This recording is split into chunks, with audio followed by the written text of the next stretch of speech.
Okay, how about the scenery? Now the scenery has to bring it to live, come alive. Right. So the sets are designed by one of our directors, Randy Weiss. Yeah, for and it's Buried a Child. pretty interesting set. You know, it's the set of this house.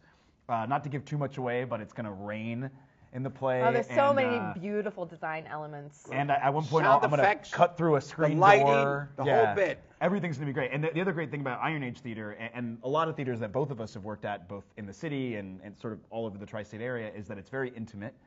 So there's a huge immediacy to what the audience is experiencing because it's really right in front of them. And the audience really does get to feel like a fly on the wall for this family's experience. Well, and where's the show's going to be? It's going to Center Theater. Center Theater. When? Right. March 21st through April 13th at the Center Theater, 208 DeKalb Street. Right. Or DeKalb Street. DeKalb. We had a huge. Oh, and you should also. I should mention. If you go to ironagetheater.org, there's a blog that's being written by John and by members of the cast talking about our different experiences rehearsing the play. Oh yes, but especially that process. Yeah. Excavating Shepard's work. Yes. Unburying the buried child. Well, totally. now you're gonna when people leave a show or a movie, they're always like a musical. They'll go out, leaving the theater, singing a song. Remember? I don't know if they'll be singing a song, but they will definitely remember what they've seen. All right. Remember a line, okay? Yeah, and I think it's going to be a conversation. Okay, this is a dramatic show, so you have a line. There's no music, okay? Yeah. But it's a line. But people will remember one line, okay? I think what they'll remember are events, right? Right, like in the movie Rocky. You remember? Adrian. Right. Okay. But sort of like in Rocky, you remember him jumping on the art museum, right? So in this, it's more like there are visual things that people. So you're going to see things here, right? Yeah. Now, how about Gone with the Wind? When Clark Gable. Frankly, my dear, I don't give a damn. What did he say? Frankly, my dear, I don't give a damn. Right. You remember that moment too, though, don't you? Yeah. Like you kind of visualize him like holding her, and it's the same thing. So there's going to be physical things that happen. Once again, I don't want to give too much away, but many things will be broken on stage. There will be fake legs on stage. There will be many rain and dirt and vegetables and fur and hair. Yeah. And so I think when we go back to those design elements and how intricate and how amazing and the dream-like scape that Randall has created, I think is. But when you talk about what you're going to remember as far as like those really memorable quotes, we were discussing there. Carrots. Carrying the I think carrots. there's one. I don't know. There's not. I mean, there's a lot of memorable language. Remember the scene in My Fair Lady when the sophisticated and everybody was watching the horse race, and lady said, "Move your blooming ass," and everybody, whoa. That's a heck of an accent you got. And then in the waterfront, on the waterfront, great line. Marlon Brando, he's in the car, and his brother was turning on him. "I'm your brother. I could have been a contender." Right.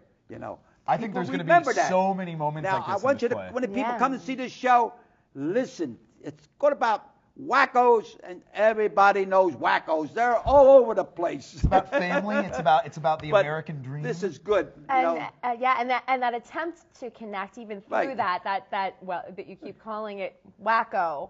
I mean, every time you try to make a connection with someone, you don't think it's going to, it doesn't go the way you plan it to. Trying to break through those layers, and how do we connect, and how do we bond with that person? How do we reach out to them despite those circumstances? Well, I mean, not to give away, but when you left this visit or the bubble broke or whatever, how did you leave? Leave with a feeling of... Well, I think you get the feeling of recognition. I think I finally get what I want, but I think I get it in not the way you expect. I think Vince finally gets exactly what when he comes there. Don't give it away. Yeah, I absolutely cannot give anything away, so that's as best as I can say. And I think the audience will come away with that exact same feeling. And I think it's going to be a play that people are, like GIna said, people are going to talk about. They're going to want to discuss what they got out of it, what they thought certain things meant. It's not an easy story. you're gonna. I don't think there's going to be a neat little bow at the end. Not at all. I think that everyone is going to take something different away from it. People are going to leave with something. They're going to leave with a little bit of humor. They're going to leave with something that say, well, hey, affected. how do I handle wackos? You don't have to go see a psychiatrist or anything. Difference between a psychiatrist and a difference between a neurotic and a psychotic. Yeah, sure. I think they'll leave affected, emotionally affected. Now the neurotic, he builds castles in the sky. Psychotic moves in, and the psychiatrist collects the rent. Okay. Have you ever heard that joke We're before? going to be out there. So. Did you write that one just now? I don't know. I heard it. I steal everybody else's material, But I won't tell. They may find out though. You're on TV. This is your first time in Norristown. It is. And, yes. And you're going to get a good welcome here. I think we're going to get a nice crowd. Sure. With the theater here, the Center Theater right here on DeKalb Street. Yeah, and Iron Age's production. It's great. Go to have dinner before or after the show. Sure. And, and I have to say, I've had a lot of experiences working in theaters that are not like in big cities. They're in the suburbs or they're in smaller towns throughout Pennsylvania or wherever.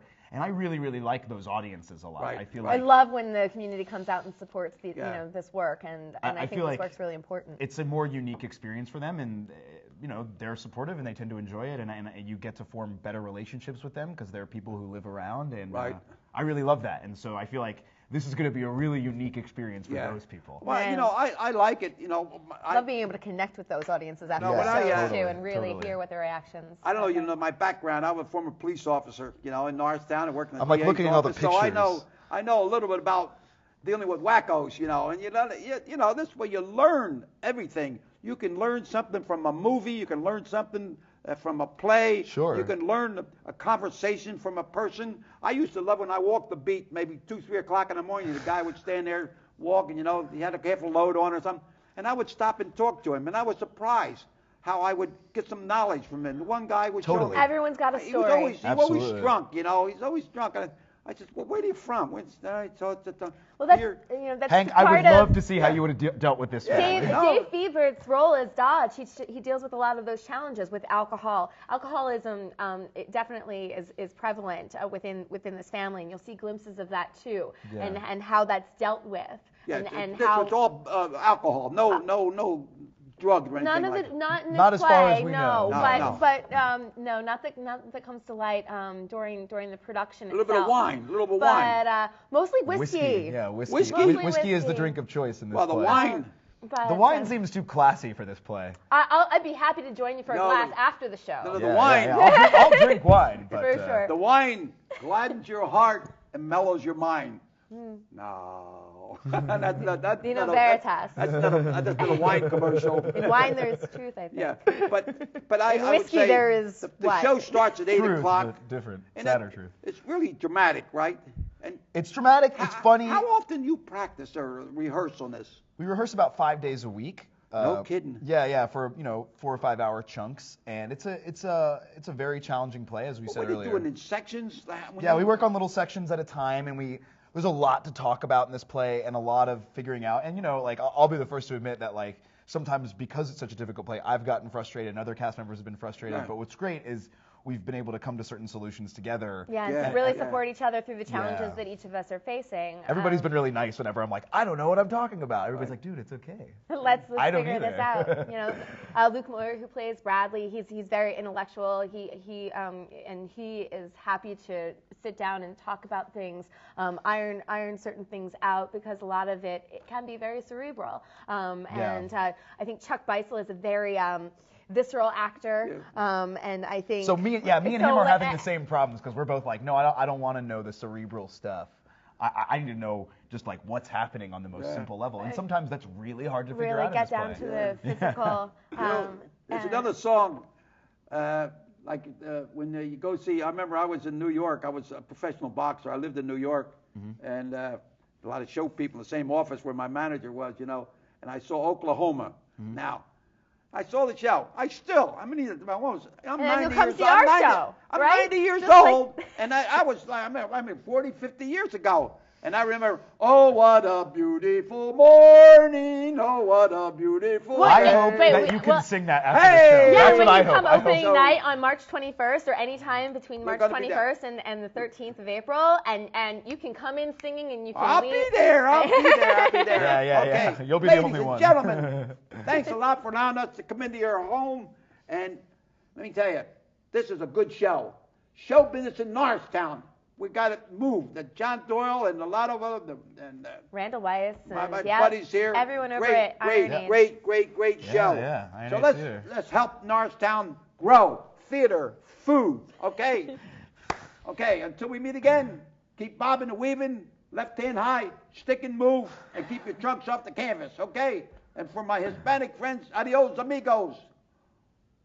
Ciao. God bless each and every one. Here we go. A la salud. Salud. So- I need your help. You got your help.